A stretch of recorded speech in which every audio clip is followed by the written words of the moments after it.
গায়ের রং কালো হলেও একসাথে থাকা যায়, পাগল হলেও তাকে ভালোবাসা যায়, অতীত যদি অনেক খারাপও থাকে তাকে গুছিয়ে সংসার করা যায়, কিন্তু কোনো মিথ্যাবাদীর সাথে ঘর বাঁধা যায় না, জীবন চালানো যায় না।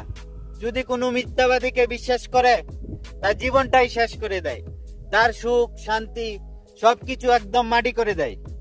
তোর হাসিগুলো আর তোর কথাগুলা সবই যদি মিথ্যাই হবে, তাইলে আমি কারে ভালোবাসা দিয়েছিলাম? মিথ্যে ছিল তোর ভালোবাসা, আমার ভালোবাসাটা মিথ্যে ছিল না। আমি তোকে অনেক ভালোবাসতাম, তোকে হারানোর ভয়টা আমার মনে সবসময়ই থাকতো, কিন্তু সেটাই বাস্তব হয়ে গেল। তোকে তো আমি হারিয়ে ফেলাম, কারণ তুই তো আমাকে কখনো ভালোই বাসস নাই, মিথ্যে অভিনয় করে গেছস।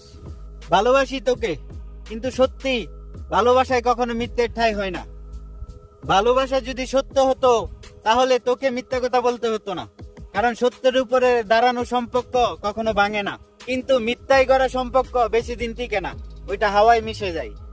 এটাই বাস্তবতা। একজন ভাইয়ের ভালোবাসার কষ্টের কিছু কথা ভিডিওতে তুলে ধরলাম। ভিডিওটা কেমন হলো অবশ্যই কমেন্ট বক্সে জানিয়ে যাবেন। আর কারো যদি এরকম গল্প থাকে আমাকে ইনবক্সে মেসেজ করতে পারেন। হ্যাঁ, আমি ভিডিও বানানোর চেষ্টা করব। লাইক করবেন, কমেন্ট করবেন এবং চ্যানেলটা সাবস্ক্রাইব করে আমার সাথেই থাকবেন। দেখা হবে নেক্সট ভিডিওতে। ভালো থাকুন, সুস্থ থাকুন। আসসালামু আলাইকুম।